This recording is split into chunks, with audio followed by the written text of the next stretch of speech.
E aí galera, tudo bem? No vídeo de hoje a gente vai continuar nesse formato de aula por vídeo, né? E hoje a gente vai falar de posse em inglês. A gente vai utilizar aqui os casos possessivos em inglês, que a gente diz possessive cases, que são nada mais que aquelas estruturinhas, geralmente um S, que a gente usa para denotar posse. Então, um objeto, ele é meu, eu vou utilizar esse S para fazer aqui com que eu seja o proprietário dele, para dar essa ideia de posse.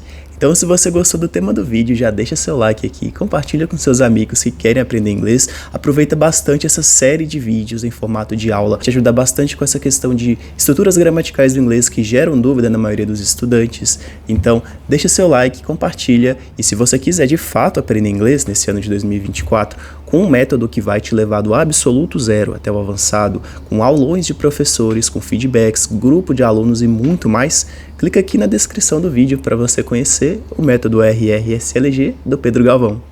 E, dados os avisos, bora aqui para o tema do vídeo. Hoje a gente vai falar de casos possessivos, os famosos possessive cases. A gente tem aqui o caso possessivo, que é uma estrutura que a gente usa para dar a ideia de posse, ou seja, se algo pertence ou não a uma pessoa ou a uma coisa.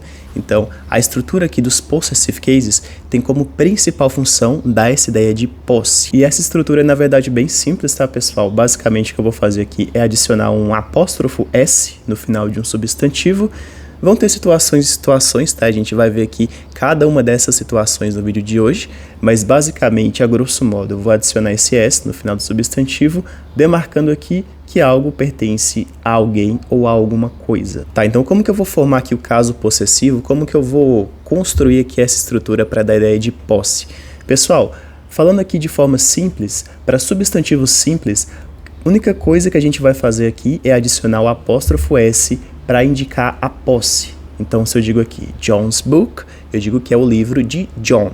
Então, eu vou pegar aqui o proprietário, vou adicionar o apóstrofo F no final, e após isso eu vou colocar aqui o bem que é de posse dele, ou seja, o objeto de posse dessa pessoa. Então aqui, John's book, o livro de John. Mary's dog, o cão, o cachorro de Mary. Pode ser, por exemplo, quando é um imóvel, uma casa. Por exemplo, aqui, Peter's house. Peter's house. Então, é a casa de Peter. É que a gente pode se atentar que eu estou falando de proprietários tanto de pessoas quanto de animais. Então, eu posso dizer, por exemplo, the collar's dog. Então, seria aqui a coleira do cachorro. Posso dar essa ideia de posse tanto para pessoas quanto para animais, objetos inanimados, enfim.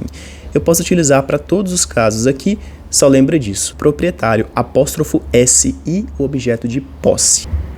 Tá, mas e o caso de substantivos que já terminem em S? No caso de nomes próprios que já terminem com S, pessoal, ou outras palavras em si que já terminem com S, eu vou simplesmente colocar o apóstrofo no final. Então, eu colocando o apóstrofo no final, eu já vou dar essa mesma ideia de posse que eu tenho utilizando o apóstrofo S. Simplesmente para não ficar repetitivo. Então, aqui eu tenho, por exemplo, o nome James, James Car, James Car. Então, seria aqui, mesma coisa, o carro de James. Aqui eu estou falando de mais de um professor, né? Então, the teacher's lounge.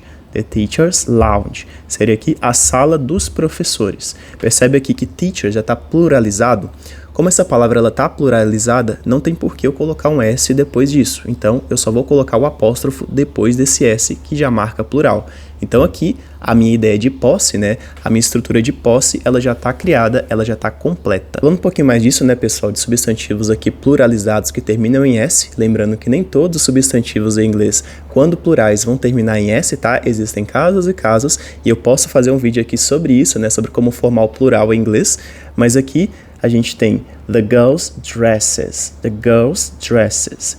Girls tá em plural, tá no plural, então eu vou colocar só o apóstrofo, né, como eu já mostrei para vocês, e dresses. Então aqui a posse, né, das garotas, das meninas, é os vestidos. Então os vestidos das meninas, the girls' dresses. The teacher's books.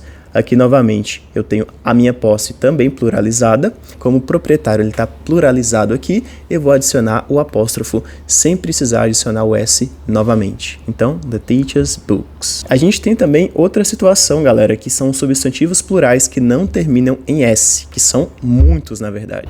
Nesses casos, mesmo aqui que o proprietário, né, ele esteja pluralizado, eu vou adicionar o apóstrofo S no final da mesma forma. Então eu tenho aqui, por exemplo, a palavra children, que significa crianças, que aqui é o plural de child, que seria criança.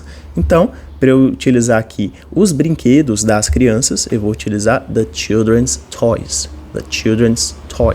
Então, children, coloco o apóstrofo S, toys, the children's toys, os brinquedos das crianças. Mesma coisa aqui com o exemplo de número 2, the women's meeting.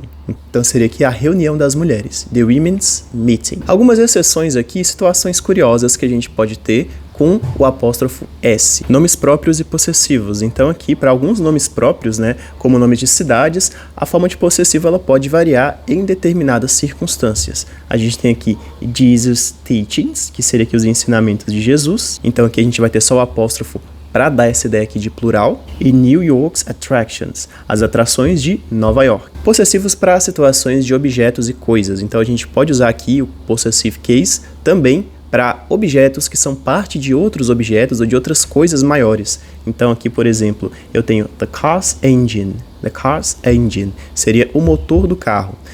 Aqui eu tenho o motor como parte do carro, né? Não necessariamente uma propriedade do carro, mas como parte. Então aqui eu tenho a ideia de posse, eu tenho uma ideia de possessividade. Para esses casos eu vou dizer the car's engine utilizando o apóstrofo S como se fosse um proprietário, da mesma forma que eu utilizaria para uma pessoa, por exemplo. Mesmo exemplo aqui para the house's roof. Então aqui seria o telhado da casa. The house's roof. Possessivo aqui com expressões comuns, tá, galera? A gente tem aqui algumas expressões comuns que a gente vai utilizar o possessive case para dar uma ideia mais abstrata de posse, que é parte dessas expressões, que é parte desses ditados, dessas frases específicas que fogem um pouco da regra. Então a gente tem aqui a stone's throw. A stone's throw, que seria aqui a ideia de uma curta distância. Se eu for pegar essa frase e traduzir ao pé da letra, seria aqui o lançamento da pedra. Mas aqui ela tem uma ideia, ela dá uma ideia aqui de uma expressão idiomática que eu quero dizer que algo está sendo lançado, né, está sendo arremessado a curta distância. Então aqui a stone's throw seria aqui basicamente o lançamento da pedra, mas a gente usa essa expressão para dizer que algo está sendo lançado a curta distância. Outra expressão que a gente também vai usar aqui em um caso possessivo é essa aqui, que é a hair's breadth. A hair's breadth. Aqui, galera, literalmente essa expressão significa aqui largura dos cabelos, a largura dos cabelos. Mas nesse caso aqui, eu também estou utilizando uma expressão de distância, que é uma expressão para uma distância muito curta. Então, uma expressão de distância muito pequena, eu vou utilizar aqui a hair's breadth, que seria literalmente aqui a largura de um fio de cabelo, tipo, mínima. Então, expressão aqui é uma expressão que para dar essa ideia de distância curta, eu utilizo a hair's breadth.